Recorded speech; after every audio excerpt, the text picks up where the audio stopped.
Friends, क्या हाल है? खैरियत से? सुबह सुबह फ्रेश माइंड के साथ आप हजरात आए हैं, बैठे हैं। लेक्चर 107 हम स्टार्ट करते हैं। अच्छा, रिवीजन कर लें इसकी, पूरे चैप्टर की कर लें, रिटर्न्स निकाल के असेसमेंट अपील की रिवीजन कर लें। वॉइस नोट ऑन कर लें अपने उसका, व्हाट्सएप पे रिकॉर्डिंग का। दोस्त को भेजिएगा, अब्बू को ना वॉइस रिकॉर्डिंग भेज दीजिएगा। तो असेसमेंट्स रिवीजन जरा कर लें। जो आप रिटर्न जमा करवाते हैं वो बन जाती है, लेट आने वाले भाई, एज्यूम्ड असेसमेंट ऑर्डर। जो आप रिटर्न जमा करवाते हैं क्या बन जाती है? Assumed assessment order. ओके, पहले फ्लाइट मोड पे लगा लो वरना फिर बीच में कॉल आ गई तो। अच्छा, जब आप रिटर्न जमा करवाते हैं तो क्या, कोई नहीं आती, पहले आप रिटर्न जमा करवाते हैं तो क्या बन जाती है? बोले, एज्यूम्ड असेसमेंट ऑर्डर। रिटर्न मुकम्मल कब समझी जाती है? जब वो 114(2) की शराइत पूरी कर दे। आपको ऑडिट किसी भी वक्त हो सकता है,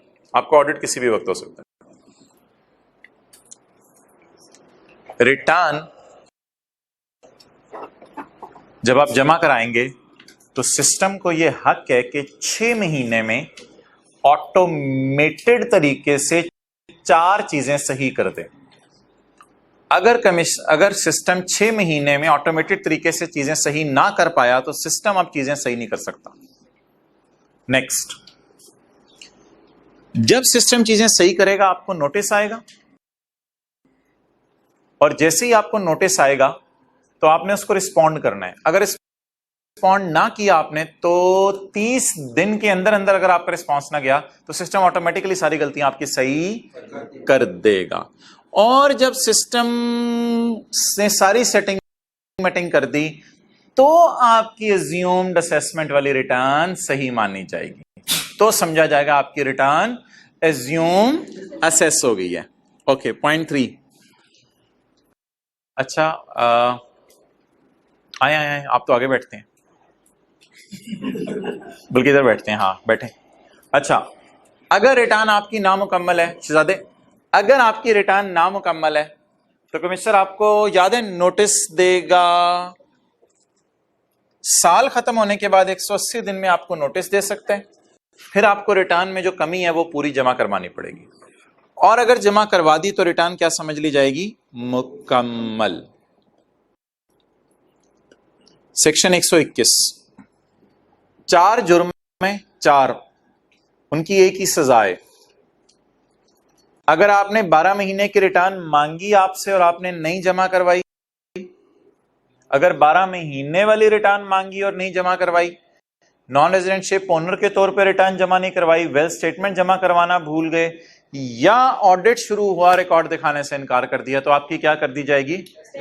लेकिन ये सिर्फ जिस साल का मसला चल रहा है उसके एग्जैक्ट 5 साल के अंदर अंदर की जा सकती है, उसके एग्जैक्ट 5 साल के अंदर की जा सकती है, उसके बाद नहीं की जा सकती। तो इसमें फाइनेंशियल ईयर वाला चक्कर कोई नहीं था, डायरेक्ट उस साल के एंड से गिनना शुरू करना है आपको। Okay, amendment of assessment. Commissioner क्या कर सकता है?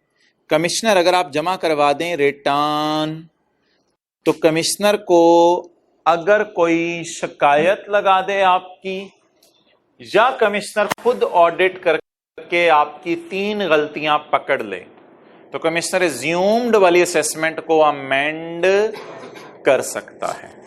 नेक्स्ट, अगर कमिश्नर ऑडिट की मेहनत से बचना चाह रहा है तो कमिश्नर अपने कमरे में बैठ के आपके P&L को और आपकी बैलेंस शीट को क्या करना है, आगे बैलेंस शीट आपने P&L को और आपके रिटर्न को सामने रखेगा और खुद भी गलती पकड़ सकता है। इसके लिए उसे ऑडिट करने नहीं आना पड़ेगा। बहरहाल, चाहे ऑडिट हो रहा हो, चाहे कमिश्नर आपकी कोई इसमें इनकम्प्लीट रिटर्न नहीं है, रिटर्न मुकम्मल है लेकिन उसमें कोई गलतियां आपने की हैं जिससे हुकूमत को नुकसान हो रहा है, इन दोनों सूरतों में कमिश्नर ऑडिट करने के बाद आपके घर भेजेगा शो कॉज नोटिस।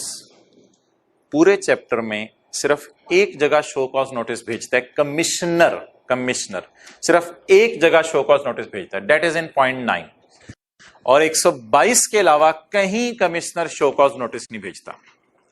जब कमिश्नर शो कॉज नोटिस भेजेगा तो उसके बाद अमेंडमेंट ऑफ असेसमेंट होगी। सबसे पहले ऑडिट होगा, ऑडिट के बाद शो कॉज नोटिस के बाद amendment of assessment, assumed assessment हो जाएगी आपकी। फर्स्ट अमेंडमेंट से पहले क्या भेजेगा? शो कॉज नोटिस भेजेगा। ओके, शो कॉज नोटिस अगर पहली दफा वो सॉरी अमेंडेड असेसमेंट ऑर्डर अगर पहली दफा आपने भेजने तो जो साल है उसके एंड से नहीं, अगले साल के एंड से 5 साल के अंदर। और अगर दूसरी दफा भेजना है तो फिर आपको पता है 5 साल या 1 साल, whichever is later later later later later. और अगली और इंपॉर्टेंट बात बहुत, वो जरा गौर से सुनिएगा, वो ये है कि जब आप रिटर्न जमा करवाते हैं ना तो 120 कहते हैं कि ये अज्यूम्ड असेसमेंट ऑर्डर बन जाती है। 120 कहते हैं अज्यूम्ड असेसमेंट ऑर्डर बन जाती है। लेकिन जब आप रिवाइज रिटर्न जमा करवाते हैं तो ये अमेंडेड असेसमेंट ऑर्डर बन जाती है। पेपर में सवाल आएगा, what is the status of revise return? Clear? खड़े हो जाओ, खड़े हो जाओ, आगे चलें। हाँ, नहीं आप नहीं, आप। Okay, next. ओ भाई नींद आ रही थी उसे, क्या हो गया? आप लोग मुझे ऐसे देखने लग गया, सही भी सोच लिया। अच्छा जी, revision by commissioner. Revision by commissioner, commissioner अपने सबऑर्डिनेट के ऑर्डर को रिवाइज कर सकता है। और चीफ कमिश्नर अगर एग्जेम्पशन सर्टिफिकेट देने से इनकार कर दे तो चीफ कमिश्नर के ऑर्डर को रिवाइज कर सकते। अगले तो बड़े स्पेसिफिक सिनेरियो थे। कंसील्ड एसेट आपका पकड़ा जाए तो पहले कच्चा असेसमेंट ऑर्डर इशू होगा, फिर उसको पक्के में कन्वर्ट किया जाएगा। अगर किसी प्रॉपर्टी का डिस्प्यूट चल रहा है तो जब कोर्ट का फैसला आएगा उसके 1 साल में असेसमेंट ऑर्डर इशू किया जाएगा, बल्कि उसके फाइनेंशियल ईयर के एंड के 1 साल में।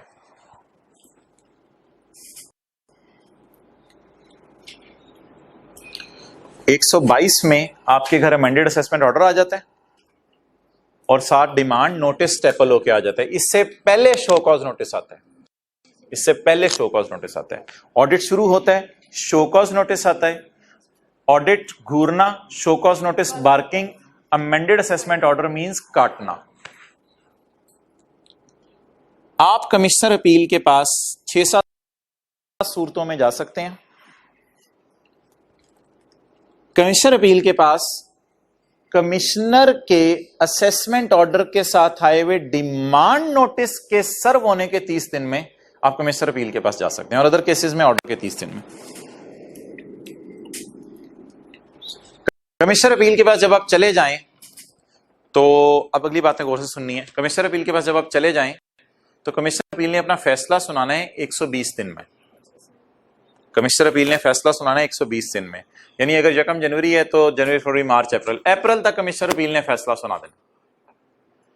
अगर आप कमिश्नर अपील को जाके रिक्वेस्ट कर दें कि यार मैं टैक्स जमा नहीं करा सकता, तो जनवरी का महीना तकरीबन 30 दिन कमिश्नर अपील आपको छूट दे देगा कि फैसला तो पता नहीं मैं कब सुनाऊं, लेकिन तुम्हें टैक्स जमा कराने की छूट दे रहा हूं। लेकिन अगर 30 दिन बाद फिर भी आप टैक्स जमा ना करा सकें तो फिर कमिश्नर आपको 30 दिन की और छूट दे देगा। मिसाल के तौर पे फरवरी का महीना भी आपको छूट दे देगा, आप टैक्स जमा ना कराओ। लेकिन ऐसी सूरत में कमिश्नर ने तो 120 दिन में फैसला सुनाना था, यानी जनवरी, फरवरी, मार्च, अप्रैल तक, तो अब कमिश्नर को उन्हीं 30 दिनों में फैसला सुनाना पड़ेगा। इधर देखते रहो बस।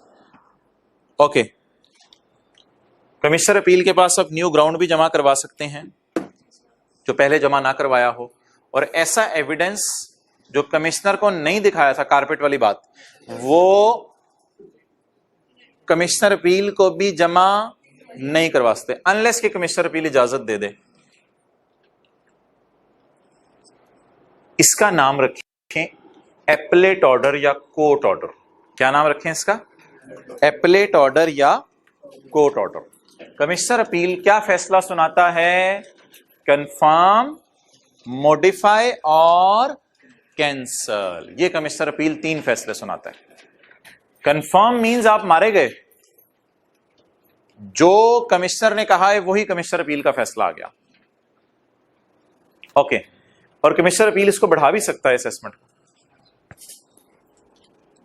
ओके, पॉइंट 3, एओपी की असेसमेंट बदली है तो बाकी रसद की भी बदल जाएगी। कमिश्नर अपील ने 120 दिन में फैसला सुनाना है। एपलेट ट्रिब्यूनल में आए। एपलेट ट्रिब्यूनल में नई चीज बस ये थी कि 60 दिनों में आप अपील कर सकते हैं, बस नई चीज ये थी, और वो स्टे ज्यादा अरसे का दे सकते हैं आपको। और एपलेट ट्रिब्यूनल में इधर नई चीज ये थी कि सिर्फ आप क्वेश्चन ऑफ फैक्ट को आगे नहीं लेके जा सकते, क्वेश्चन ऑफ लॉ को आगे लेके जा सकते हैं। और फिर हाई कोर्ट के अंदर प्रोसीजर था। बस ठीक है, इसको बाकी छोड़ें। अब आप हजरात जरा वो सवाल निकाल लें जो हमने सुबह क्लास में किया था, उससे जरा मैं रिवाइज करवा दूं।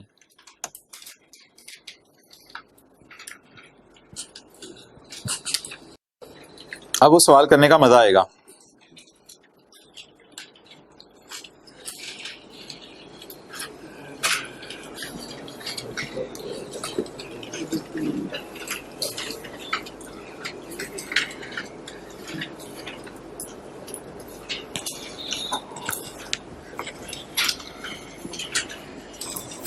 लेजर लाइट है वो किधर है? फैजान, लेजर लाइट मंगवा लो, किसी को मैसेज करो।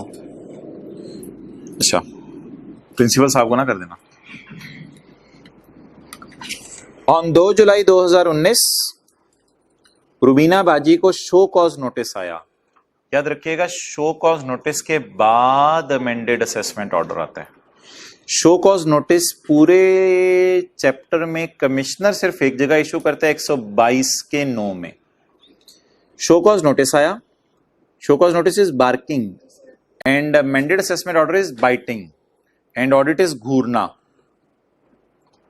ऑडिट इज घूरना। ऑडिट के दौरान क्या इशू किया जाता है? शो कॉज नोटिस के बाद असेसमेंट ऑर्डर इशू किया जाता है। उसको अभी सिर्फ क्या आया? Show cause notice. क्यों आया है? Barking is made for biting. Show cause notice आया क्योंकि उसे क्या इशू होना है फिर? Amended assessment order. लेकिन उसको नॉलेज कोई नहीं था। छोड़ो पर यार, की हो गया। ऑन 1 अगस्त 19 फौरन शो कॉज नोटिस के जल्दी फौरन बाद she received a demand notice, जिसमें उसे कहा गया 6,10,000 टैक्स जमा कराओ 30 दिन के अंदर, या जैसे भी ये लॉ में हमारे नहीं है कि कितने दिनों में टैक्स जमा कराना होता है। रिटर्न वाला टैक्स हमें पता होना चाहिए कि वो जो रिटर्न वाला टैक्स है 30 जून वाला टैक्स 30 सितंबर तक जमा करवाना होता है, लेकिन ये नोटिस वाला टैक्स कब जमा कराना है ये हमारे सिलेबस में नहीं है। अच्छा, बहरहाल उसके घर आ गया demand notice and N amended assessment order. ये दोनों चीजें स्टेपल होके आती हैं। उसके घर डिमांड नोटिस आ गया और अमेंडेड असेसमेंट ऑर्डर आ गया। डिमांड नोटिस और अमेंडेड असेसमेंट ऑर्डर दोनों उसके घर आ गए फॉर 2018 अंडर सेक्शन 122, यानी अमेंडेड असेसमेंट ऑर्डर उसके घर आ गया है। तो अब विजुलाइज करें जरा। 18 का साल था, 19 में रिटर्न जमा करवाई होगी, और 2 जुलाई 19 को बार्किंग हुई होगी, और उसके तकरीबन महीने के अंदर अंदर बाइटिंग भी हो गई। तो अल्लाह का शुक्र है, वैसे तो उसने ये सवाल पूछा नहीं। दिस अमेंडमेंट ऑफ असेसमेंट बड़े टाइम पे हो गई है। मुझे तो लगता है ये यहां से 5 साल के अंदर अंदर हो सकती थी, यहां के 5 साल के अंदर अंदर हो सकती थी रिटर्न जमा करवाने वाले। तो बड़ी टाइम पे हो गई है amendment of assessment. Well done commissioner, keep it up, खींच के रखो रूबीना। अच्छा तो आगे चलें जी। अब सवाल पढ़ें पहला। अच्छा, रूबीना बड़ी परेशान है with the order issued bye CIR। ये वाला ऑर्डर अमेंडेड असेसमेंट ऑर्डर, बड़ी परेशान है and wants to file an appeal to commissioner appeal, और जाना चाहती है किसके पास? बोले कमिश्नर अपील्स के पास। Because because payment of this amount will cause, बस 3 मिनट वेट कर लो, न्यूमेरिकल शुरू होने लगा। Because payment will cause undue hardship to her under the provision income tax ordinance 2001, state the time within which appeal may be filed by Rubina. क्यों circle करना है, इधर तो जीना भी होती तो यही जवाब। Appeal may be filed to commissioner appeal, तो टाइम बताना है कमिश्नर अपील को 30 days from the day the demand notice is served and चाचूस रिसीव डिमांड नोटिस इस दिन हुआ है, तो यकम को नहीं फिर बीच में डालेंगे, 2 से गिनना शुरू करेंगे, 30 से 31 अगस्त वो तारीख है जब तक वो किसको अपील कर सकती है, कमिश्नर अपील को। Discuss the different types of orders that commissioner appeal may make for deciding appeal. हाँ यार, एक और आपने, 1 मिनट, एक तो ये तो है ही ना 129 का 1,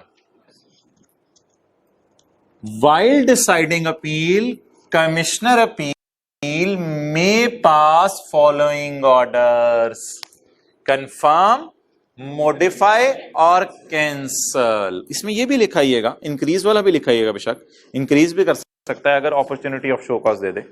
तो ये वो ऑर्डर्स हैं जो कमिश्नर पास कर सकता है। इस लाइन का तो बिल्कुल ऊपर वाले से कोई ताल्लुक नहीं था, तो मुफ्त के नंबर थे। कमिश्नर कौन कौन से ऑर्डर पास कर सकता है। अच्छा हाँ, मैं ये लिखवाना भूल गया था कि 129 नहीं, आप 132 में जाके भी 3 और 6 के साथ लिख के आए ना, ये भी एपलेट ऑर्डर है, अफर्म, मॉडिफायर, अनल। आपको पता होना चाहिए कोर्ट के ऑर्डर कौन कौन से हैं। एक कोर्ट का ऑर्डर कमिश्नर अपील भाई ने दिया था और एक कोर्ट का ऑर्डर एपलेट ट्रिब्यूनल ने दिया था। 132 का 3 और 6 ये भी तो कोर्ट का ऑर्डर था, चेक कर रहा है तू। अच्छा ओके, नेक्स्ट।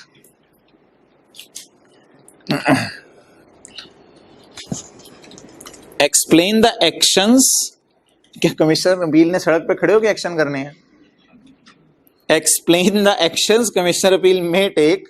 कमिश्नर अपील कौन से एक्शन ले सकता है for ensuring that no undue hardship is cause to बाजी because of payment of demand. Demand जो है उसकी पेमेंट से अगर वो बचाना चाहता है इसको, तो उसके लिए क्या कर सकता है कमिश्नर अपील?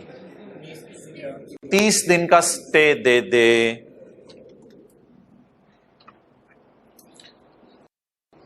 आपको लग रहा है वो रुबीना को बेनिफिट देना चाह रहा है? Explain the actions that commissioner appeal may take for ensuring that no undue hardship is cause to Rubina. Rubina को वो बेनिफिट देना चाह रहे, कैसे दे सकता है?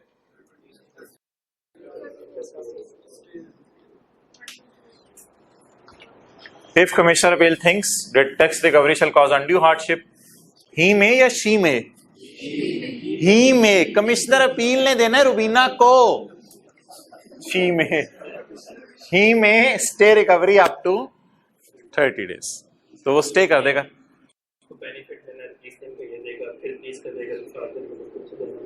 हाँ, फिर 60 दिन में उसको केस का फैसला सुनाना पड़ेगा। बिल्कुल, तो कोई मसला नहीं, बेनिफिट उसको तो मिल जाएगा ना। Next, discuss the options available to Rubina. Rubina को क्या ऑप्शंस अवेलेबल हैं फॉर डिफेंडिंग हर के, लेकिन बात पूरी पढ़ें। If commissioner appeal issues order confirming the amended assessment order, अगर कमिश्नर अपील का फैसला आ गया है कि मैं असेसमेंट ऑर्डर को कंफर्म करता हूं, तो रुबीना होगी सैड सैड। ऐसा ही है, तो हैप्पी हैप्पी तो नहीं होगी, वो सैड सैड होगी कि तुमने तो वही कह दिया कमिश्नर अपील जो किसने कहा था? कमिश्नर ने। कंफर्म तो बड़ा खतरनाक ऑर्डर है। ऑप्शंस बता दे बेचारी, क्या करे? किस दीवार में जाके सर मारे? आई कैप की दीवार में जाके सर मारे। एपलेट ट्रिब्यूनल चली जाए, 60 दिन के अंदर अंदर एपलेट ट्रिब्यूनल चली जाए।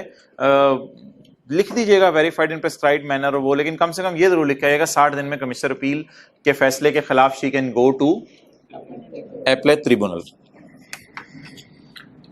ठीक है, अब कुछ पास्ट पेपर्स हैं इसके, वो हम आखिरी 20 मिनट में कर लेते हैं और बस आधा घंटा हमारे न्यूमेरिकल को लगेगा। न्यूमेरिकल निकाल लें, चैप्टर 15 है, नहीं चैप्टर 12 है, 14 है, चैप्टर 14।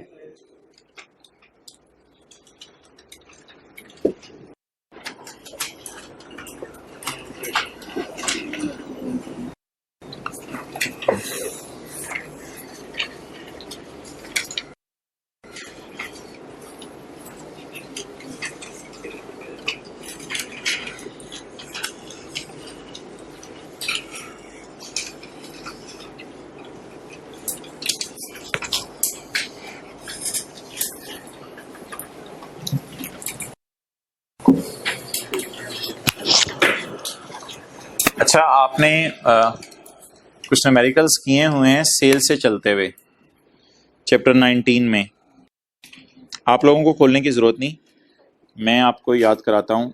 एक तो वजाहत वाला न्यूमेरिकल था, वजाहत वाला ये था पेज 377 पे, और ये मैंने सॉल्व भी किया हुआ है जब आपसे डिस्कस किया था, तो नहीं याद आ रहा तो कोई मसला नहीं।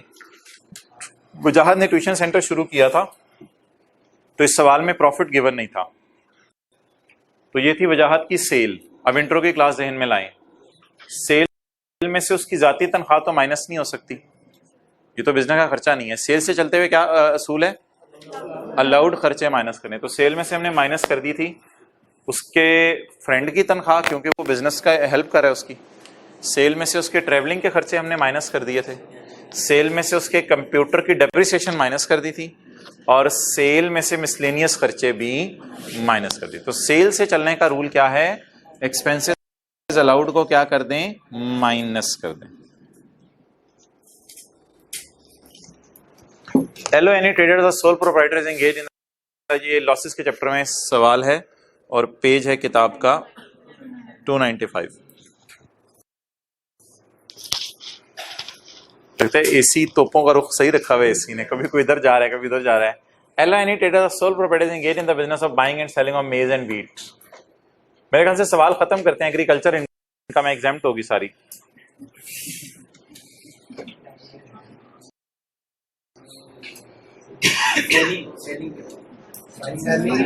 बंद कर दो। हाँ जी बोले जी, बाइंग और सेलिंग का काम कर रहे हैं, तो मोहतरम ये जमीन के ऊपर काश्तकारी तो नहीं कर रहा। तो जमीन पे जब ये काश्तकारी नहीं कर रहा तो इसका मतलब है कि ये बंदा ट्रेडिंग का बिजनेस कर रहा है। तो जब ये ट्रेडिंग का बिजनेस कर रहा है तो ये तो एग्रीकल्चर इनकम नहीं है। इन बल्क क्वांटिटीज, बड़ी मेहरबानी आपने बता दिया। Following information has been extracted from TS record, ये उसी तरह आप जो नंबर पूरे करने के लिए ऐसे में लाइनें डालते होते थे। कायदे आजम ने क्या खूब कहा, अब खूब अपनी तरफ से। Following information has been extracted from LT's record for the year ended 31 December 2015। Wheat sold to food companies in Punjab amounted to 13 million. The sale was after discount of 680 to new customers. Cell है new customers को discount देने के बाद। बताएंगे ये discounted price है या before discount है? डिस्काउंटेड प्राइस है, डिस्काउंट देने के बाद वाली प्राइस है। क्लियर? अच्छा, वैसे एक सवाल मैं आपसे पूछ रहा हूँ, डिस्काउंट अब माइनस करना है नहीं करना, ये तो इजाजत होती थी सेल्स टैक्स में, बिल्कुल इजाजत थी। इनकम टैक्स में हमने ऐसा कहीं नहीं पढ़ा हुआ, लेकिन इनकम टैक्स में याद रखिएगा नॉट अलाउड की एक लिस्ट दी हुई थी, उसमें कहीं नहीं लिखा हुआ था डिस्काउंट कोई खर्चा नॉट अलाउड है। डिस्काउंट बिजनेस का नॉर्मल खर्चा है और ये अलाउड है, ये बिजनेस का बड़ा नॉर्मल सा खर्चा है। तो बहरहाल मुझे आप ये बता दें कि मेरी सेल ग्रॉस है ये या नेट ऑफ डिस्काउंट है? ऐसे ही जरा मुझे पेज नंबर 2 पे आप शुरू करेंगे अपने रजिस्टर के। पेज 1 तो न्यूमेरिकल के फेस के लिए होगा। Income from business non speculation. मुझे जरा आप बता दें कि इसकी नेट सेल कितनी है। इसकी नेट सेल कितनी है? 1300 रुपीज इन थाउजेंड में 1300। एक और जीरो है 13000। ये इसकी नेट सेल है। ओके, अगर मैं इसकी ग्रॉस सेल निकालना चाहूं, वैसे कोई जरूरत नहीं है लेकिन बताऊंगा बड़ी अशद जरूरत है। किस वजह से? एक चैप्टर 4 में एक लाइन लिखवाऊंगा आपको जहां से आइडिया होगा आपको। अच्छा, वैसे मुझे बता दें कि अगर इसको डिस्काउंट ना दिया जाता तो सेल कितनी होती? डिस्काउंट से कितना दे दिया है? 680। कैलकुलेटर पे वैसे आप लोगों ने निकाल लिया होगा, मैंने तो लंबी बात कर ली काफी। बैलेंसिंग 13680। चलें जी, नोट करें यहां तक।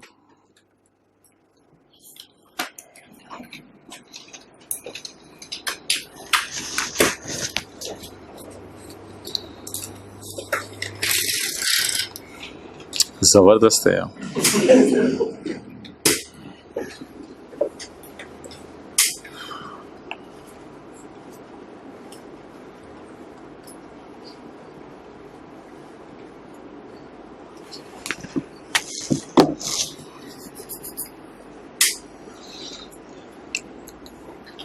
ओके, आगे चलें। अच्छा, ये आपका सफ़ा होता है ना, तो ये सफ़े के बॉर्डर हैं, तब इनको एक्सट्रीम राइट पे लिखा करें। आपका सफ़ा होता है ये, और आप फाइनल अकाउंट में डेप्रिसिएशन निकाल रहे होते हैं 40 की इधर, फिर ऐसे कैलकुलेशन जब करते हैं तो फिगरें यहाँ तक चली जाती हैं, फिर परेशान होते हैं।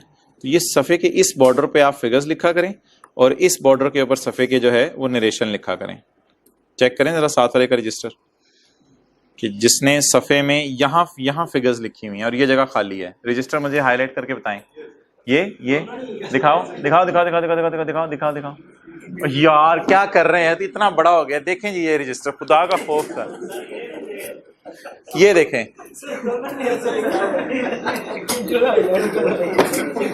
हद होगी। Okay,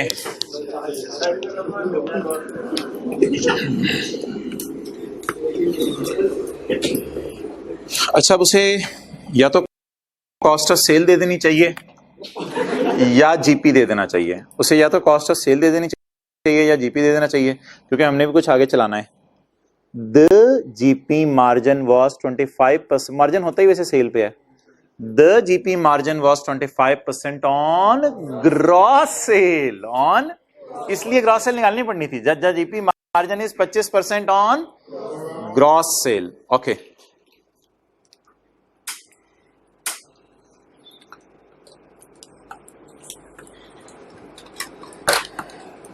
gross profit.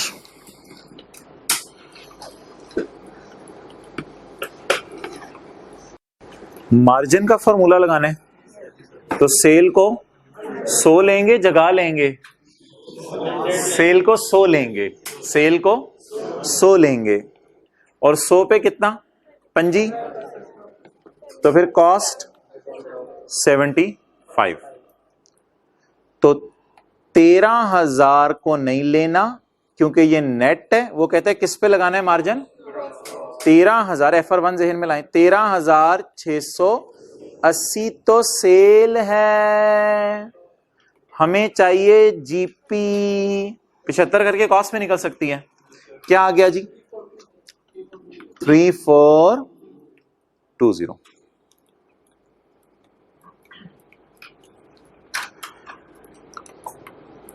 $13,680 अगर 100 है तो हमें 25 दे दो। दे दिया कैलकुलेटर ने।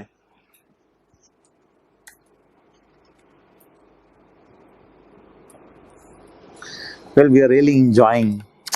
जबरदस्त। सेल में से अलाउड खर्चे माइनस हो रही। ओके, आगे चलें जी। अब तो जसूस बढ़े ना, आगे पता नहीं क्या हो। चले चले चले चले चले चले। अच्छा, तू चुप रहा कर, तुझे मैं मना किया हुआ बोलने से। अच्छा वाला बस में जा रहे होते हैं, थोड़ी थोड़ी देर बाद ड्राइवर को जाके, यार कब खत्म हो रहा है सफर, कब खत्म हो रहा है सफर, ड्राइवर तू चला ले गाड़ी, आ जा यार, ये सीटों पे ना हिले ना, बस करते हैं सीटों पे हिलना, सीटें चू चू कर रही हैं। Okay, LT paid rupees 6 lakh to a research इदारा for development of a formula which is likely to improve the quality of wheat it purchases from grower। ये किसी इंस्टीट्यूट को कोई 60-70 हजार रुपया दे रहा है ताकि वो लोग कोई रिसर्च वगैरह कर रहे हैं, तो ताकि क्वालिटी ऑफ व्हीट जरा इंप्रूव हो जाए।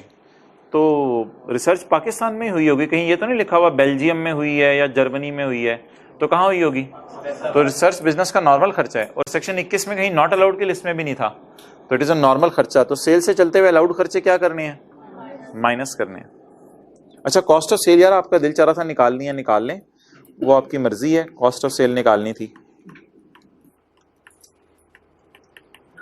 13,000 में से क्या माइनस करेंगे जो 3,420 आएगा? 9580। छिक के रखें जी काम, जीपी में से खर्चे माइनस करें आप।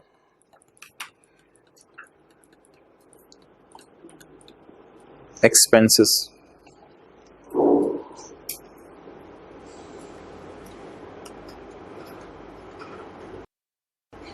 कितने हैं जी? 600।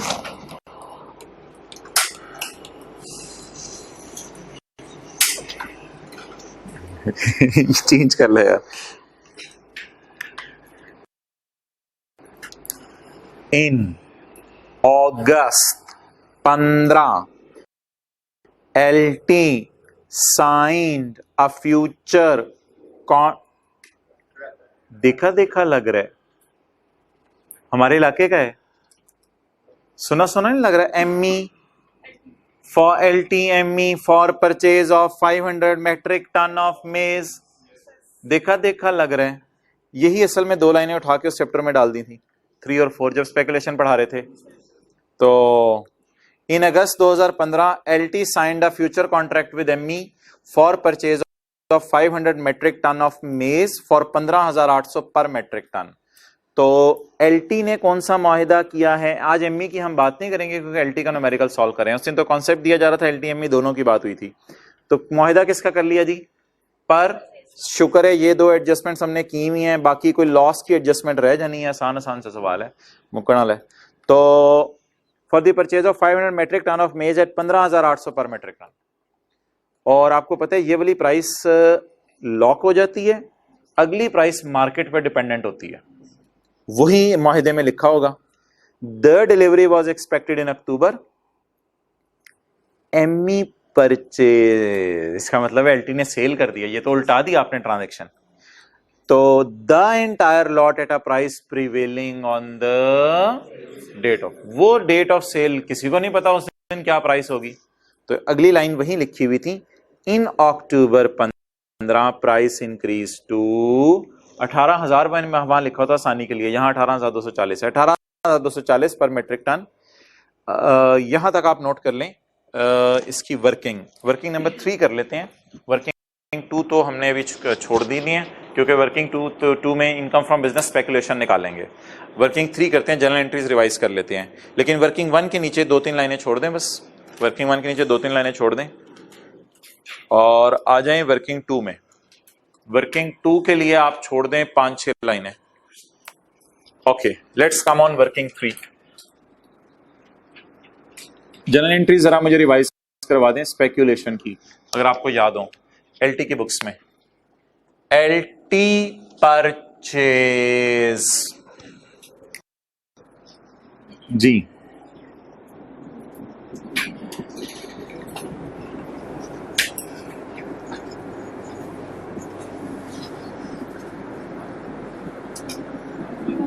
देख लेता हूं 15,000।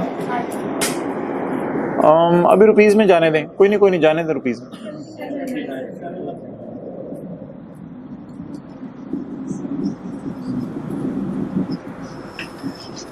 Okay wait, The delivery was expected in October. ME also agreed to purchase. तो फिर LT will sell. LT will sell. तो जिस दिन सेल होना था उस दिन प्राइस क्या थी?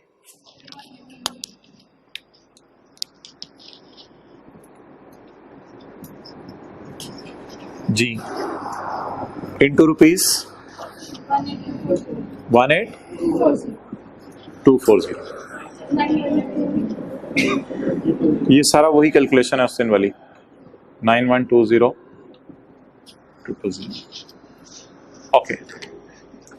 लेकिन जरा देखते हैं ये बिजनेस स्पेकुलेशन बना कैसे।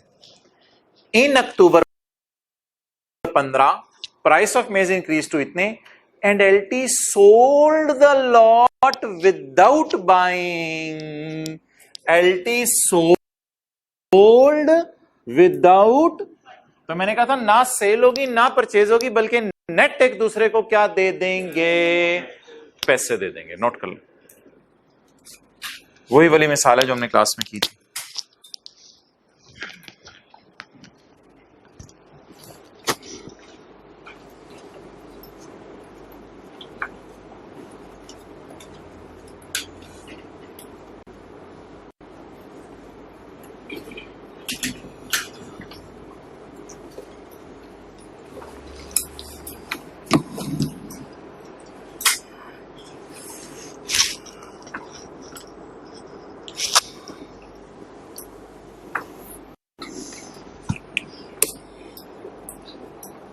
उधर रखा हुआ है ना,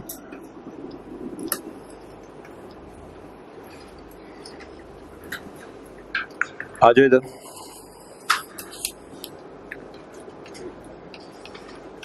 वर्किंग 2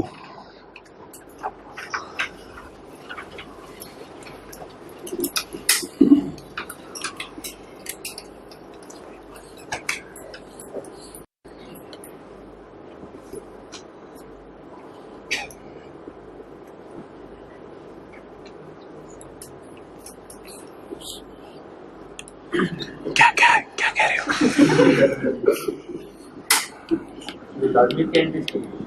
नहीं, बिल्कुल लाजमी नहीं थी एंट्रीज करनी। बिल्कुल आपने सही सवाल किया है, डंके की चोट पे आपका सवाल है और मेरा जवाब है कि बिल्कुल एंट्रीज करनी लाजमी नहीं है, रफ वर्किंग थी। अच्छा जी, इनकम फ्रॉम बिजनेस स्पेकुलेशन बताएं जी, सेल कितनी है? लेके जाओ कैमरा उधर। 9120, आप 3 0 आखिर से उड़ जाएंगे ना। लेस परचेज बोलें जी 7900। बता दें जी gross profit 1220।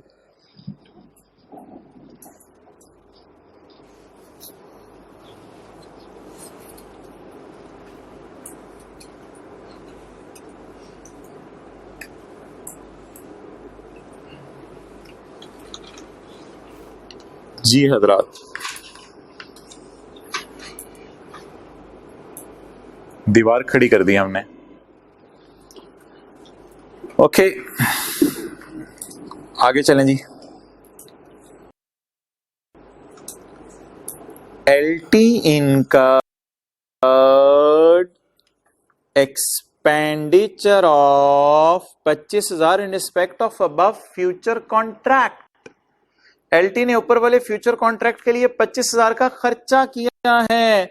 What I feel is what you feel, I think. Yes, our thinking is 100% same, that this expenditure is not for point 1, this expenditure is for this transaction, for above contract, ऊपर वाले contract के लिए खर्चा हुआ है। तो ये खर्चा स्पेसिफिकली इसने बता दिया। कितना हो गया जी?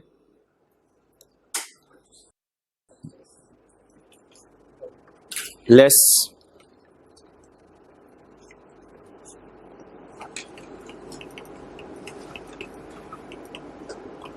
हाँ जी, कितना? 25। नेक्स्ट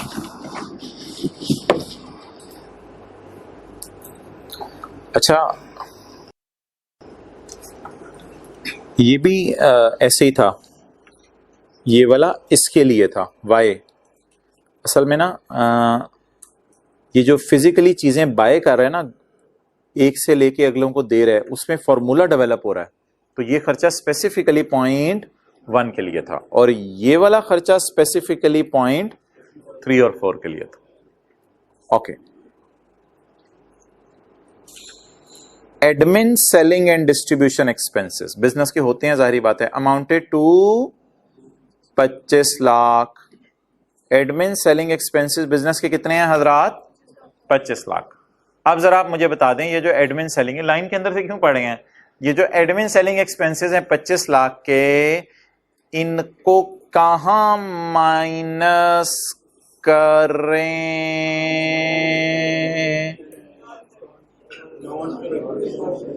बताएं कहां माइनस करें 2500 के खर्चों को?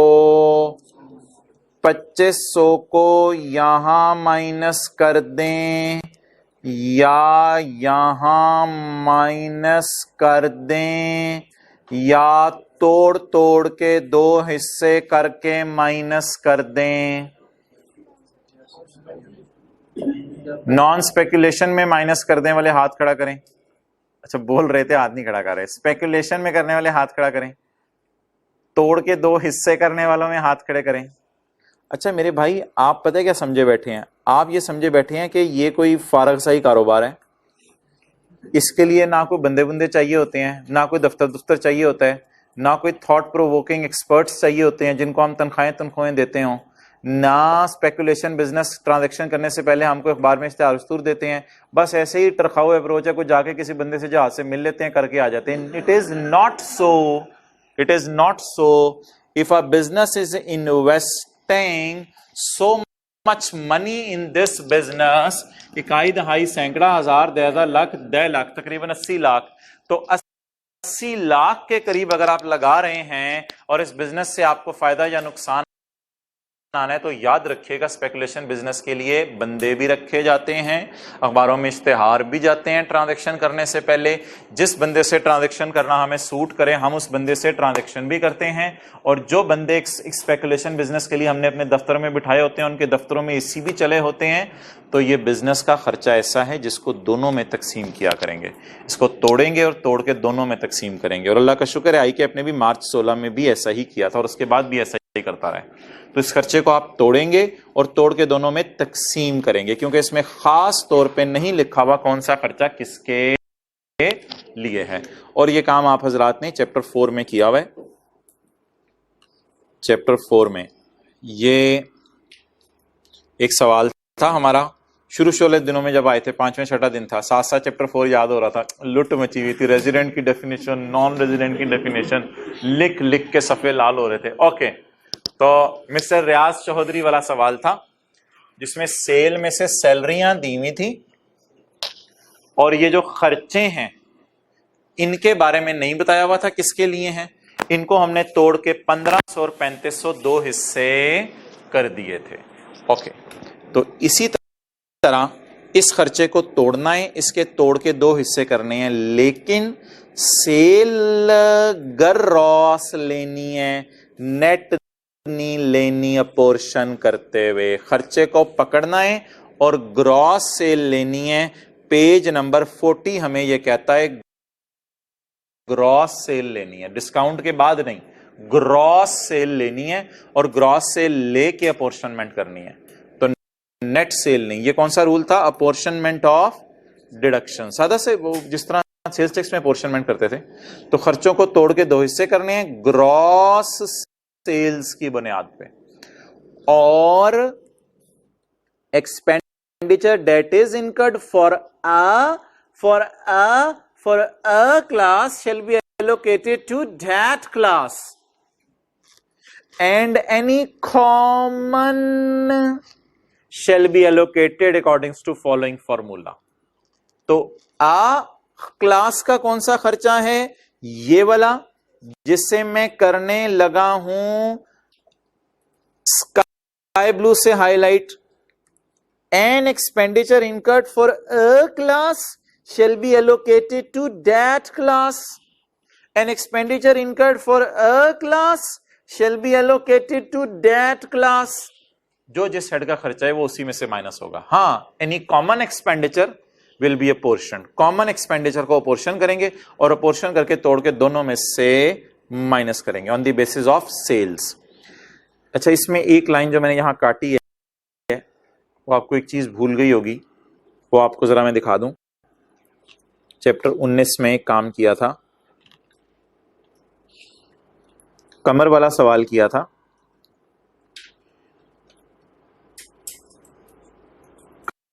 कमर किधर हो? कमर वाले सवाल में भी हमने प्रॉफिट से स्टार्ट नहीं किया था, हमने सेल से स्टार्ट किया था. और कमर वाले सवाल में भी जैसे आज एडमिन सेलिंग दिए हुए हैं, कमर वाले सवाल में भी एडमिन सेलिंग के खर्चे दिए हुए थे 33,000. इस 45 में से मैंने कहा था अलाउड माइनस करने हैं, ये तो टोटल है, अलाउड माइनस करने हैं. तो 33,000 में 150 पड़ा था घर का बिजली का बिल. तो मैंने कहा था कि जब आपने न्यूमेरिकल सही वाला सॉल्व करना शुरू करना है तो आपने पेपर में लिखना है sale 45,000, cost of sale 33,000 minus 150. क्यों माइनस 150 करना है? नहीं, अपोर्शनमेंट इसमें नहीं सिखाई थी. Please please, it is apportionment नहीं है, ये कुछ और कॉन्सेप्ट है. इसमें तो दो हेड्स है ही नहीं. Qamar is engaged in Qamar is engaged in manufacturing of repair and electric motors. There was no concept of apportionment, there was no concept of apportionment. ये तो दो हेड्स की इनकम कमा ही नहीं था. कहां की बात कहां ले जाते हैं, इधर आ जाए वापस. तो ये एक ही बिजनेस कर रहा था. तो इसकी टोटल कॉस्ट ऑफ सेल कितनी थी? 33,000.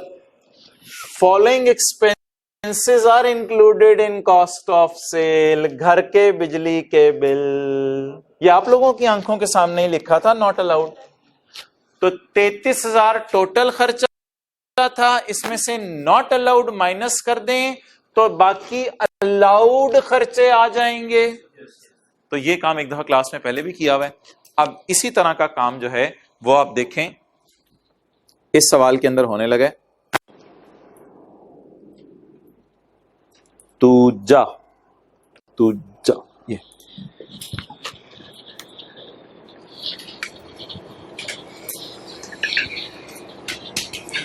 अस्सलामु अलैकुम व रहमतुल्लाह. How are you boy? We were in chapter 19, we were talking about Kamar and you were thinking about Kamar. You went in Murakba. Point 6. चलो छोड़ो सारी बातें, इधर देखो जरा एक बात बताओ. कहते हैं admin selling and distribution expenses हैं 25 लाख. इनमें पेनल्टी पड़ी है 45,000 की जो लेट सेल्स टैक्स जमा कराने पे हमने हुकूमत को दी है. तो ये हुकूमत को ही दी होगी ना, सेल्स टैक्स की पेनल्टी तो हुकूमत को ही दी होगी. तो बता दें, अब अगर मैं 2500 को वैसे ही ले जाऊं तो 2500 सेल में से माइनस हो जाएगा. तो मसला है 2500 माइनस होना चाहिए या सिर्फ अलाउड खर्चे? अलाउड खर्चे. बोले टोटल खर्चे 2500, इसमें से नॉट अलाउड 45, अलाउड 2455. तो बता दें अब मैंने जिन खर्चों को पोर्शन करना है वो क्या 2500 हैं या 2500 में पेनल्टी वगैरह पड़ी हुई थी? सेल में से पेनल्टी माइनस होने दूं मैं, आप लोगों ने छोड़ना नहीं. अगर मैंने सेल में से क्या माइनस कर दी, पेनल्टी टू गवर्नमेंट माइनस कर दी, तो इसको माइनस नहीं होने देना. तो इसलिए बिना पेनल्टी कितना है? ये मेरे जेन्युइन खर्चे हैं. आप ये मेरे जेन्युइन खर्चे हैं, इनको तोड़ के दो में क्या कर दें, तक सीम करें, दीवार बना दें इनके दरमियान. वर्किंग 1 और 2 चल रही है. चलें जी. Less done less admin selling and distribution expenses less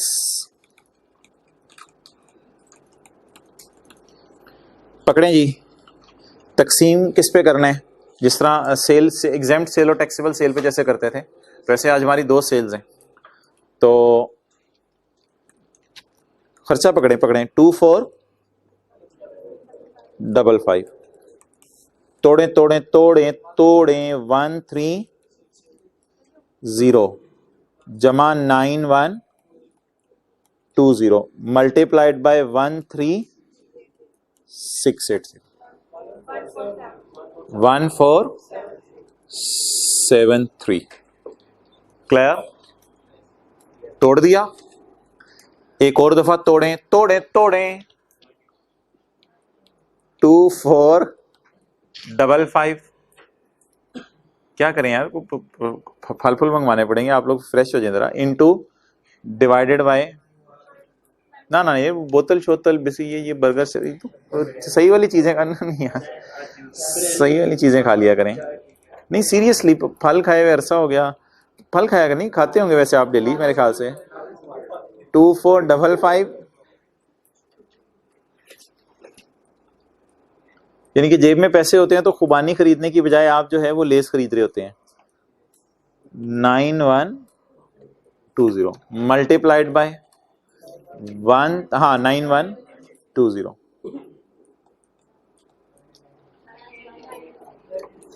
982। तोड़ दिया। कोई हमें क्या कह रहा था? तोड़े हमने। ओके चलो बच्चों आगे चलो। ये क्या है? Common expenditure. इसको हमने तोड़ के 2 हिस्से कर दिए। स्पेसिफिक एक्सपेंडिचर इस तरह माइनस करने की इजाजत होगी और कॉमन को तोड़ के माइनस करने की इजाजत होगी। किस बुनियाद पे? ग्रॉस सेल की बुनियाद पे।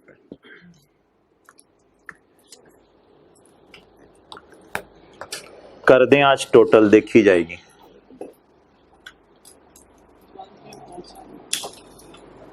कैलकुलेटर तूने तो खर्चे भी नहीं तोड़े, खर्चे तोड़ना तो सीखना था कैलकुलेटर पे। ऐसा ना किया कर मेरे भाई। 13213 फिर तू बैग च पा छड़िया। मेरे गल फेस से जाना है। पोलो की तूने शर्ट पहनी है यार, कैलकुलेटर यूज नहीं कर रहा यार। अच्छा जी,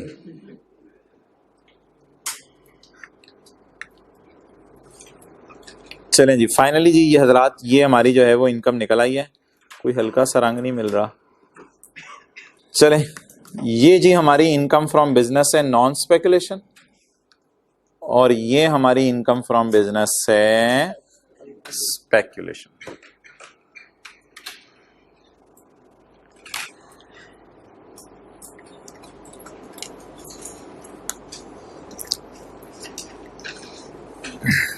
Let's move next. Okay, man, you can NOTE. You can take PIC as well, Punjab Institute of Cardiology. Okay, NRV बच्चे लिख के आते हैं ना इंट्रो वाले, न्यू रेजिडुअल वैल्यू, फिर टीचर रख के लगाता है। टीचर पूछता है ये NRV क्या है सर? New residual value.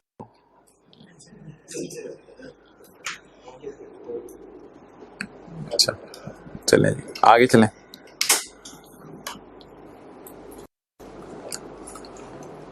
सरासे का एक बच्चे का मैसेज आया, इंट्रो वाला बच्चा था, पेपर था तकरीबन 20-25 दिन बाद इंट्रो का।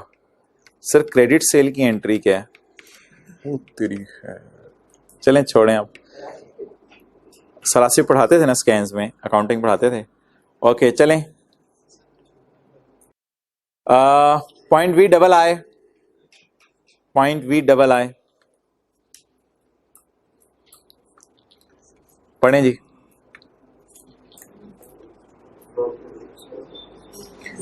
असेस्ड, ओ मोहतरम शहजादे ने पिछले साल की रिटर्न जमा कराई होगी, वो अज्यूम्ड असेसमेंट ऑर्डर बन गई होगी, लेवल हो गया अब हमारा।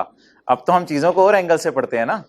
अज्यूम्ड असेसमेंट ऑर्डर बन गई होगी तो इसका मतलब है जो रिटर्न थी वो उसकी अज्यूम्ड असेसमेंट ऑर्डर बन गई है। अल्हम्दुलिल्लाह, इसमें कोई मसला नहीं है। ये जो लॉस था हमने रिकॉर्ड किया था, टैक्स वालों ने इसको असेस कर लिया हुआ है, ये अज्यूम्ड असेस बन चुका हुआ है। तो अज्यूम असेस हो गया था लॉस, इसका मतलब है ये लॉस सही वाला लॉस है।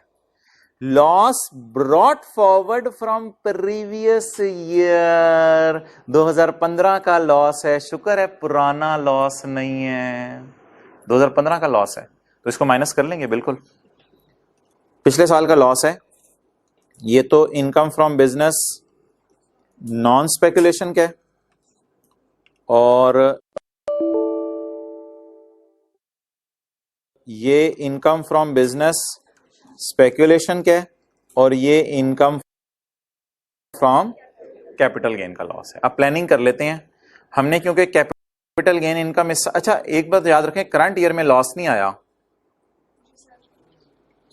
देखिएगा देखिएगा देखिएगा देखिएगा देखिएगा देखिएगा देखिएगा देखिएगा, करंट ईयर में लॉस नहीं आया, करंट ईयर में प्रॉफिट है। तो करंट ईयर में सेट ऑफ के रूल्स नहीं लगने, आप सिर्फ पुराने लॉसेस पे नजर मार लेते हैं, और पुराना लॉस है कैपिटल गेन का, ये तीनों लॉसेस शुक्र है कैरी फॉरवर्ड हो जाते हैं, क्योंकि अदर सोर्स का कैरी फॉरवर्ड नहीं होता, ये तीनों लॉसेस कैरी फॉरवर्ड हो जाते हैं। तो अब इन तीनों में से बिजनेस का जो लॉस है वो इस साल के बिजनेस के प्रॉफिट में से माइनस करने की कोशिश करेंगे। 550 को हम कोशिश करेंगे 1347 में से माइनस हो जाए, पूरा ही माइनस हो जाएगा। 300 को हम माइनस करेंगे, 300 को कोशिश करेंगे 213 से, वो नाकाम कोशिश होगी हमारी, थोड़ा सा टूट के नीचे गिर जाएगा सवारी के तौर पे, और बस स्टैंड पे खड़ा रहेगा, और इसको मेरे ख्याल से अभी बस स्टैंड पे ही खड़ा रहने दें, इसकी जिंदगी में अभी चंद साल बाकी हैं, तो 6 साल तक कैरी फॉरवर्ड होते हैं ना, ये तो 15 का लॉस है, तो बड़ा वाज़ेह उसने लिखा हुआ है प्रीवियस ईयर, पिछले साल का लॉस है। तो ये तीनों लॉसेस तैयार हैं माइनस होने के लिए, लेकिन जब कैरी फॉरवर्ड हो गए तो सेम हेड में से माइनस होंगे, लेकिन इस साल कैपिटल गेन का लॉस माइनस नहीं हो सकेगा, क्योंकि प्रॉफिट ही कोई नहीं है। अब ऐसा करें, वो जो न्यूमेरिकल का फेस है वो शुरू कर दें, थोड़ी सी कोनी मार दें, साथ वाले को पहले सफे पे आ जाए, उसने चौथे सफे पे आप कुछ करना शुरू कर देना है, पता कोई नहीं उसका इस वक्त। अच्छा जी, पहले सफे पे उसको ले आए जो छोड़ा हुआ था, वहां पे आप सॉल्व करना है। एलटी सफे को हाथ फेरा करें शुरू करने से पहले, बिस्मिल्लाह। लेवल चेक करें भाई का, ये सोल्यूशन नोट हो रहा है। एलटी इनकम एंड क्या लिखना है, income and tax thereon वाले चाचू इधर देखें, compute the taxable income and loss and amount of loss to be carried forward. मजे में जाएंगे, टैक्स भी निकाल लेंगे, इस बंदे का चपेड़े भी खाएंगे एग्जामिनर से, मांगा ही नहीं तेरे से, मांगा ही नहीं तेरे से, इनकम अंदर आए बस। Tax year 2016। अच्छा सर, सवाल की रिक्वायरमेंट ऐसे पढ़नी होती है, मुझे तो पता नहीं था सर। अच्छा जी, बोलें जी।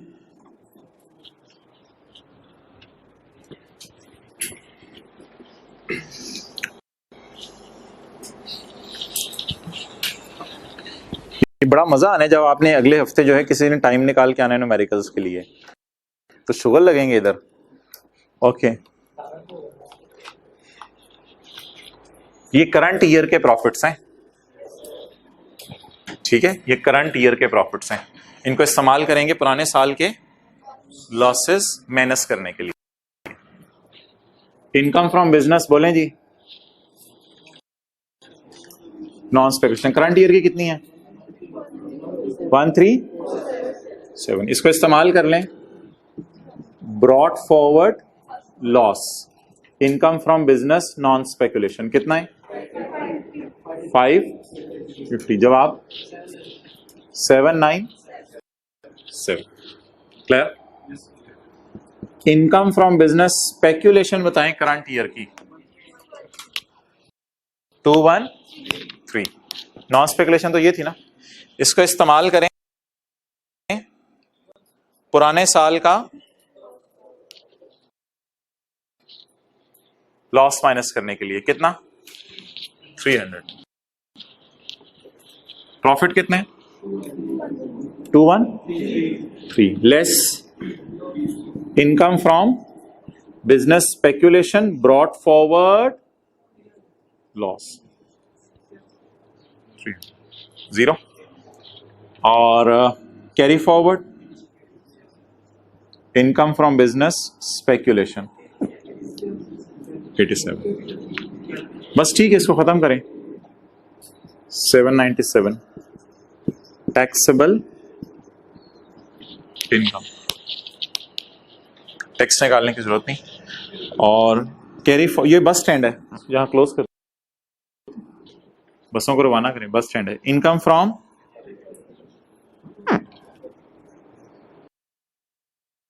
$250।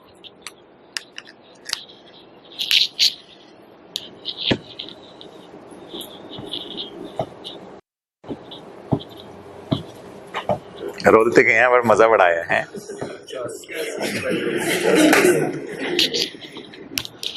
ओके मैम, उधर ही रखो।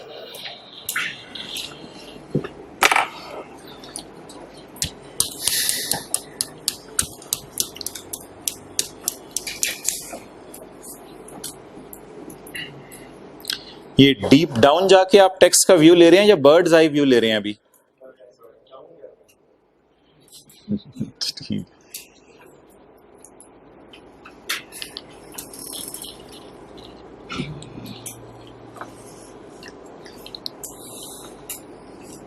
अच्छा, इधर तशरीफ लाएं। ये क्वेश्चन 13 तो क्वेश्चन 11 जैसे है, ये फिलहाल करने की जरूरत नहीं, बाद में वो याद है foreign incomes, foreign tax paid, foreign losses, और इसको छुपा दिया था फॉरेन टैक्सेस पेड को। क्वेश्चन 9 जैसे, क्वेश्चन 9 जैसे। और ये अगले सफ़े पे आए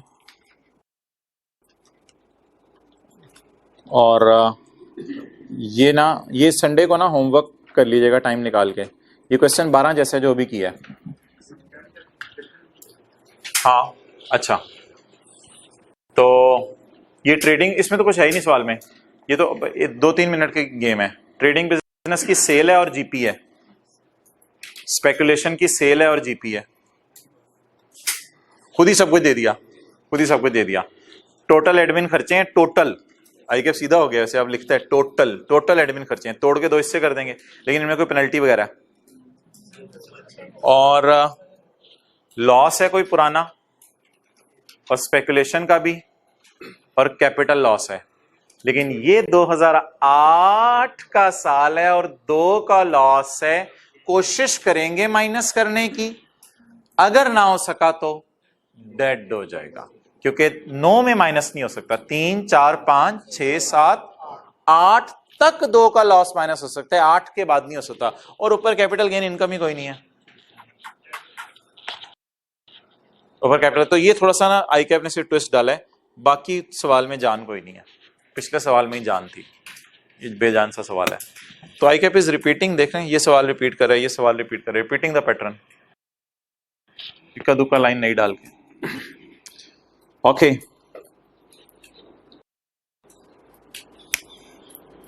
वो निकालें बस, वो चैप्टर 15, चैप्टर 15। नहीं नहीं, होमवर्क कुछ भी नहीं दिया आज, रिलैक्स कर, चिल कर, जाके एडीआर से याद कर तेरे लिए। Chapter 15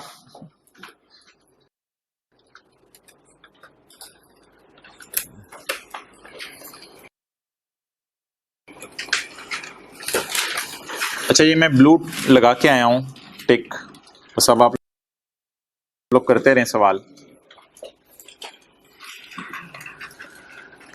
page number 338। क्या प्रोग्राम है? असर पढ़ के जाने वापस या मगरिब पढ़ के? फजर पढ़ के ही रहोगे। चलें क्वेश्चन 35, क्वेश्चन 35। अच्छा भाई, पीजे की बात करें तो देखें, under the income tax ordinance 2001 identify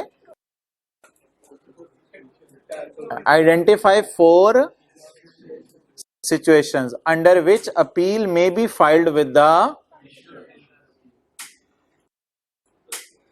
ये लेवल नहीं है वैसे आई कैप के सवालों का, मजा नहीं आ रहा। बताएं बच्चों वाला, जाके ढूंढे, बताएं बताएं बताएं। ये बिल्कुल ये वही सवाल होता है, अगर साथ वाले को समझ ना आ रहा हो तो उसको सर को हेड से पकड़ के अन्य नजर नहीं आ रहा, ये सवाल होते हैं वो वाले जो साथ वाले की बेइज्जती करनी होती है।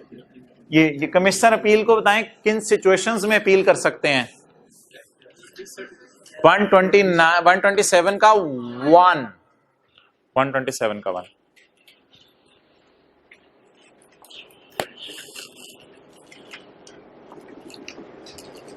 अच्छा छोड़ें, Sadiq Ali has received an x party. इसको एक्स पार्टी को मैंने लफ्ज पढ़ाया तो था आपको सिंगल पार्टी, लेकिन जरा इसको भी पेंडिंग पे डाल दें। Sadiq Ali has received an assessment order, has received an assessment order, show को नोटिस वगैरह आ गया होगा। Has received an assessment order from the income tax department, तो जाहिर बात है फ्रॉम खाला जी के घर तक तो नहीं आना था। Under which he is required to pay 5.2 million, उसने 5.2 मिलियन पे करने on account of tax not withheld from certain payments. कोई एम्प्लॉयज वगैरह को उसने तनख्वाह दी होगी, उससे टैक्स काटना भूल गया होगा, तो ये वो हुकूमत मांग रही है कि पैसे हमें दे दो। He does not agree with the contention, वो इस बात से एग्री नहीं करता इनकम टैक्स डिपार्टमेंट वालों की, और वो सोच रहा है कि मैं जा रहा हूँ, ओए किधर, मैं जा रहा हूँ, कमिश्नर अपील के पास जाना चाह रहा हूँ। खोदा पहाड़ निकला चूहा, पहले घर जाना होता है या पहले कमरे में? घर, यही मार्कर यूज किया था घर के लिए, कुछ लोगों की मेमोरी अच्छी होती है बताएं। और ये कमरे के लिए देख आता हूं मैं, नहीं ठहर जो मैं देख के आऊंगा।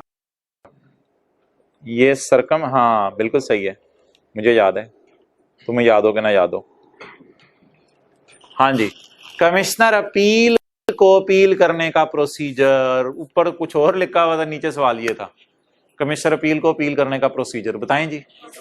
Verified in prescribed manner, prescribe format, within 30 days of, ये आपने जाना है वो सारा लिख के आएंगे।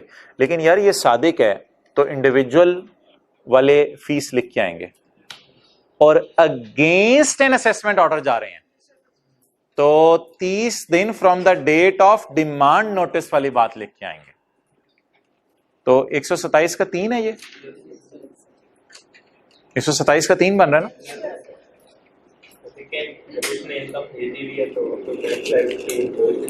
उसने, हाँ तो बस ठीक है, वो जैसे भी रिकवर करके दे, इसलिए तो वो कमिश्नर अपील के पास जाना चाह रहा है। तो वो सवाल में भी तो पूछ, तो आसान सी बात ही रहा था ना, ऊपर से कोई लिंक ही नहीं कर रहा था। X party mean single party, और किसी को नहीं आया होगा, इसी को आया होगा। क्वेश्चन 34 खुद ही कर लीजिएगा, 33 भी आपने खुद ही करना है, इसमें कुछ नहीं है। 34 33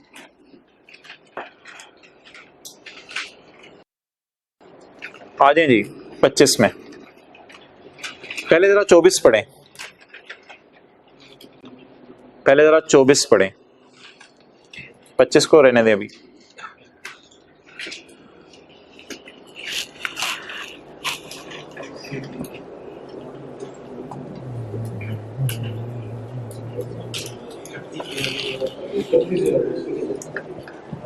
मोहतरम इसको काट दें यार, क्योंकि ना सर्व होने की तारीख देखनी, ऐसा ही है। Under the provision income tax ordinance 2001 determine the date by which appeal can be filed with commissioner appeals. तो 127 का 3 ही है ये। Where assessment order for tax year 14 was made on 31 December 14, और डिमांड नोटिस स्टेपल होके एक दिन बाद पता नहीं पहुंचा क्यों। सर्व किस दिन हुआ है? सर्व यकम जनवरी को, तो यकम जनवरी को आपको सर्व हुआ है, तो यकम का दिन तो बीच में से निकाल देंगे। तो लेकिन ये तो इग्नोर कर देना, 31 दिसंबर सर्व होने की तारीख देखनी है, यकम का दिन निकाल के 30 दिन गिनेंगे तो 31 जनवरी। लेकिन इसमें लॉ की प्रोविजन भी लिखा है ना, डिटरमिन द डेट, 2 नंबर है, खाली डेट नहीं लिख के आएंगे। हाँ जी 19, मैं 25 कराता हूं। 19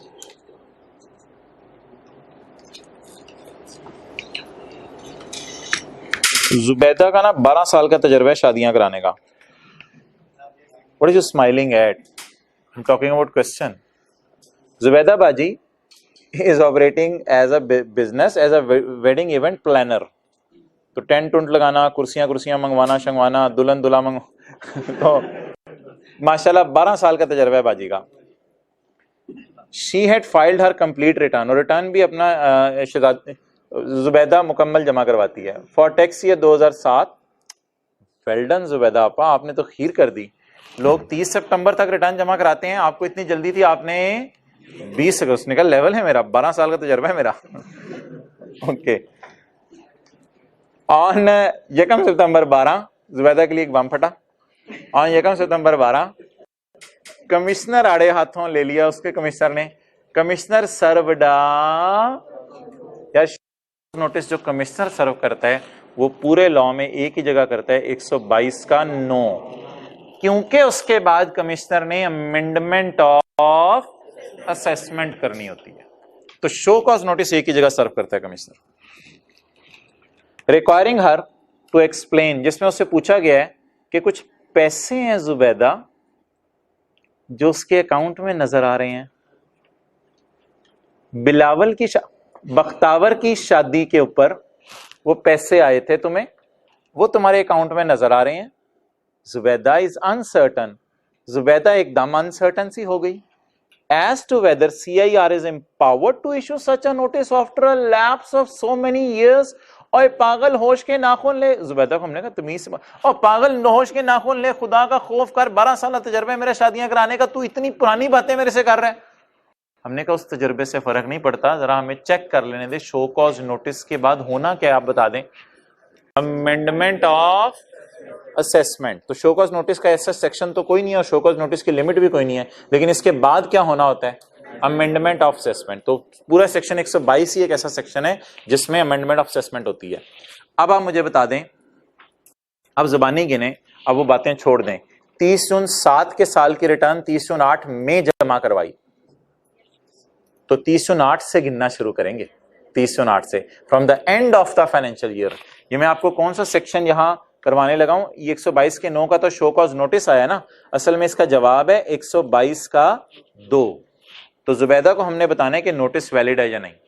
तो 30 जून 8 से गिनना शुरू करें, 30 जून 9, 30 जून 10, 30 जून 11, 30 जून 12, जुबैदा सॉरी 30 जून 13, जुबैदा तुम्हारी।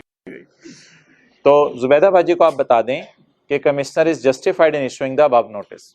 कमिश्नर शो कॉज नोटिस बिल्कुल इशू कर सकता है।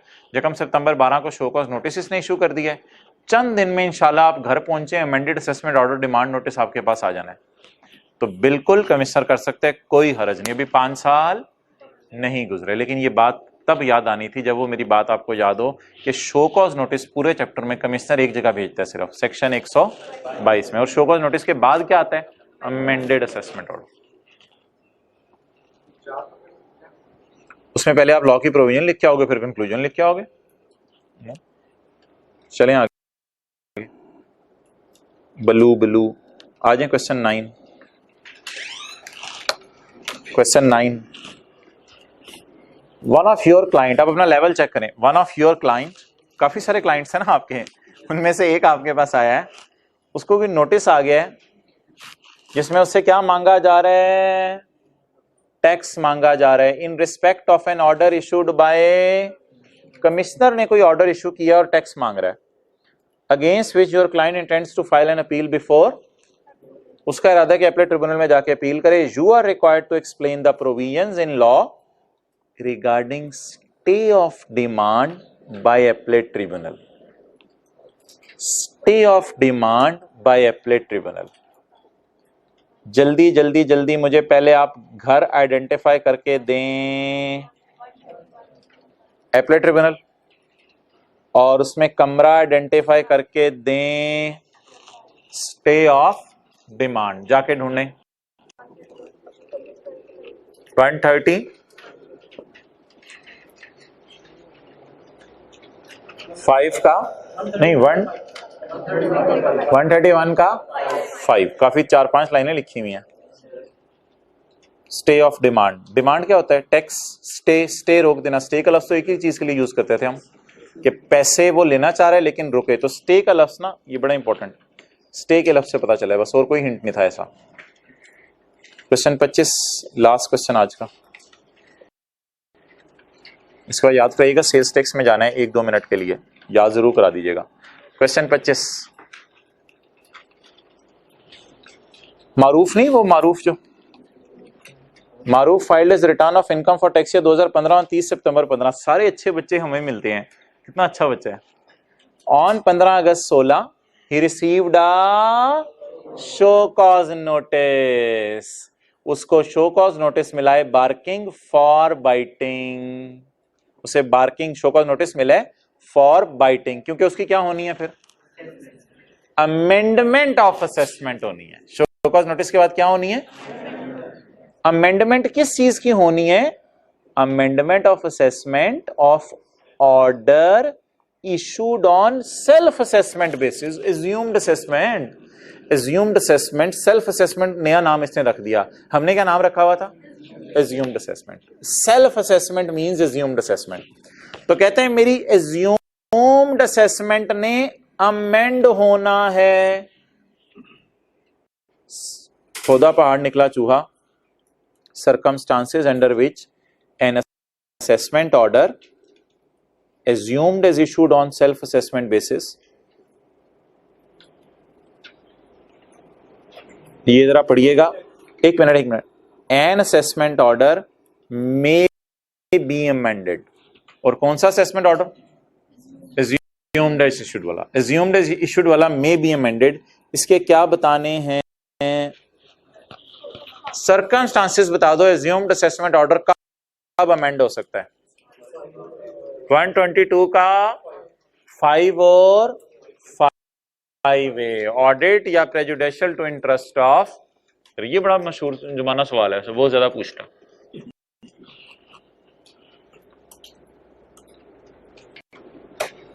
क्लियर, येलो वाला पढ़े जरा दोबारा, येलो ग्रीन वाला, the circumstances under which an assessment order may be amended। कौन सा वाला assessment order, treated as issued on self assessment basis, assumed वाला।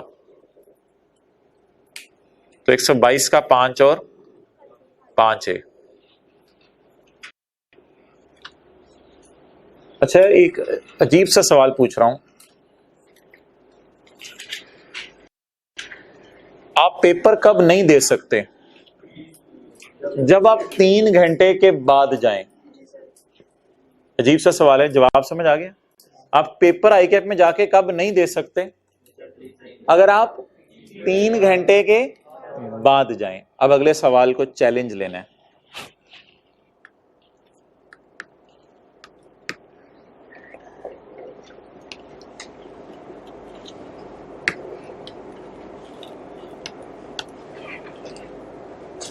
The situation in which commissioner को रोक दिया जाएगा from amending the assessment order. Commissioner आ रहा होगा असेसमेंट ऑर्डर अमेंड करने, हम रोक देंगे। कमिश्नर आ रहा होगा, हम रोक देंगे। कमिश्नर में बी अमेंडेड, कमिश्नर आ रहा होगा, हम उसको रोक देंगे। मे बी बार्ड, उसको बच्चा आ रहा होगा, उसको रोक देंगे, जा जा जा, पेपर खत्म हो गया। अब बता दें जी, commissioner original assessment order amend करना चाह रहे हैं, हम उसे धकेल देंगे पीछे, तू नहीं कर सकता। एक्सेलेंट, कौन बोला है, एक्सेलेंट, गुड। जब वो 5 साल बाद आए, चले जा। यही क्या आपकी हिस्ट्री का वर्स्ट सवाल है मेरी नजर में। मेरी नजर में सितंबर 16 में आया था, उसके बाद ऐसा वर्स्ट सवाल नहीं आया। बड़ा वर्स्ट सवाल है, अजीब सा। वो आना चाह रहे लेकिन हम उसे, और एक और बात भी आई कि आपने लिखी थी इसमें कि अगर शो कॉज नोटिस के बगैर भी कभी आना चाहे तो भी रोक देंगे। शो कॉज नोटिस के बगैर आना चाहे तो, अच्छा ऐसी चीजों में ना पता है रूल क्या होता है, हमें पता होना चाहिए कि कब आने देंगे। अगर शो कॉज नोटिस इशू करके आए तो भी आने देंगे अमेंडमेंट करने, अगर 5 साल के अंदर आए तो भी आने देंगे अमेंडमेंट करने। लेकिन अगर, एक मिनट, लेकिन हाँ और भी कुछ हो सकता है, सोचने जेहन में आ रहा है तो बता दो। लेकिन अगर शो कॉज नोटिस इशू किए बगैर आए तो हम उसे, और अगर 5 साल के बाद आए तो भी हम उसे बार कर देंगे, रोक देंगे, और वो अब आ नहीं सकता। ठीक है जी। यानी वो ये भाई ये कह रहे हैं ऑडिट के बगैर, डेफिनेट इंफॉर्मेशन के बगैर और prejudicial to interest of revenue के बगैर भी किसी वजह से आना चाह रहा हो तो भी रोक देंगे, ये भी आप कह सकते हैं। ओके, सेल्स टैक्स निकालें। आज आपको एक बहुत बड़ा कॉन्सेप्ट जो है ना जहन में बैठ जाएगा इंशाल्लाह, और आप हैरान होंगे ये बात आज सुन के कि ये बात आपको पता थी लेकिन पता आज चली। यार पेज तो खुद ढूंढ लिया करो आप। 453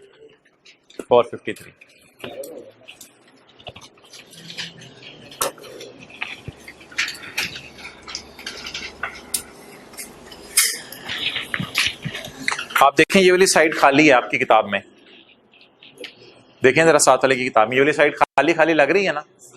अब इधर देखें, इधर भी लिखा हुआ है उसने, लेवल है। अच्छा, इनकम टैक्स और सेल्स टैक्स में डिफरेंस क्या है? इनकम टैक्स में हम क्या जमा करवाते हैं, वो क्या बन जाती है, उसके बाद हमारा क्या होता है, घूरना। उसके बाद N amended assessment order can not be amended unless show cause notice is issued. उसके बाद बार्किंग और उसके बाद अमेंडेड असेसमेंट ऑर्डर। लेकिन हजरात अगर इस डायग्राम को हम ज्यादा बेहतर करना चाहें तो एक सड़क तो ये वाली है ना 5 वाली, एक और भी तो सड़क है 5A वाली, वो भी तो हो सकता है ना ऐसा। और मुझे जुबैदा के केस में और वो जो रुबीना थी क्लास के शुरू में, रुबीना बाजी और जुबैदा बाजी, उन दोनों के केस में कहीं नहीं लिखा हुआ था ऑडिट शुरू हो गया है। उन दोनों के केस में लिखा हुआ था a show cause notice was issued to Zubaida and a show cause notice was issued to Rubina. What could be the reason? Audit तो उसने कहीं लिखा नहीं था ऑडिट किया है। तो मेरे ख्याल से उन्होंने prejudicial to interest of revenue of government कोई काम किया होगा। जैसे जुबैदा की कोई रिसीट्स थी वो उसने शो नहीं की हुई थी, और रुबीना के सवाल में लिखा हुआ था अनडिक्लेयर्ड इनकम है, कोई इनकम उसने हुकूमत को बताई नहीं हुई। तो मुझे बताएं कि ऑडिट के बाद ही शो कॉज नोटिस आता है या डायरेक्ट भी शो कॉज नोटिस आ सकता है? डायरेक्ट भी आ सकता है, लेकिन ऑब्वियसली उसमें बीच में कमिश्नर अपने कमरे में बैठ के आपकी रिटर्न को और आपके P&L को कंपेयर करेगा, कंपेयर करके खुद भी तो गलती निकाल सकता है। ऑडिट तो मेहनत का काम है। एक बात याद रखिएगा, शो कॉज नोटिस से पहले ये जरूरी नहीं है कि ऑडिट हो, बल्कि जब आप रिटर्न जमा करवाएं तो कमिश्नर खुद भी आपकी रिटर्न चेक कर सकता है अपने कमरे में बैठ के। उसमें आपकी रिटर्न में कुछ और लिखा होगा और P&L में लिखा होगा फाइन, वो ऐड नहीं किया होगा, तो कमिश्नर उसको ऐड करके आपको शो कॉज नोटिस भेज देगा। तो शो कॉज नोटिस तक पहुंचने के कितने रास्ते हैं? 2। जुबैदा के केस में और रुबीना के केस में कहीं नहीं लिखा हुआ था ऑडिट हो रहा है, लेकिन फिर भी लिखा हुआ था शो कॉज नोटिस इनको इशू हो गया। वो किसी भी वजह से इशू हो गया होगा, क्लियर? और प्रोबेबली यही वजह होगी कि उन्होंने कोई ऐसा काम किया होगा जिससे हुकूमत के रेवेन्यू को नुकसान हो रहा है। ये तो एक बात हो गई, इसको आप कंप्लीट कर लें ताकि डायग्राम मुकम्मल हो जाए। अच्छा, दूसरी बात, सेल्स टैक्स में अज्यूम्ड असेसमेंट का कोई तस्वुर नहीं है। ये आज आपने पहली दफा नोट किया होगा, पता तो आपको है। सेल्स टैक्स में अज्यूम्ड असेसमेंट का कोई तस्वुर नहीं है। आप क्या जमा करवाते हैं? रिटर्न। फिर क्या शुरू हो जाता है आपका? ऑडिट के बाद शो। अमेंडेड असेसमेंट ऑर्डर का लफ्ज सेल्स टैक्स में हमें कहीं नहीं मिला था, क्योंकि अज्यूम्ड असेसमेंट हो तो अमेंड हो ना। जब अज्यूम्ड ही नहीं है तो फिर अमेंड काहे की? तो इसलिए सिर्फ कौन सी काहे की? असेसमेंट का है। तो इधर क्या लिखा होता है और इधर क्या लिखा होता है? Assessment order. इसीलिए सेक्शन 11 की जल्दी ऐसे होती है, पता नहीं क्या उधर पीछे इंतजार कर रहा है कोई। सेक्शन 11 की हेडिंग अमेंडमेंट ऑफ असेसमेंट नहीं है, क्या है? असेसमेंट ऑफ टैक्स, क्योंकि अज्यूम्ड वाली असेसमेंट आपकी नहीं हुई assumed वाली असेसमेंट आपकी नहीं हुई। तो there is no concept of assumed assessment in sales tax, therefore there is no concept of amended assessment। ठीक है, इंशाल्लाह कल मिलते हैं।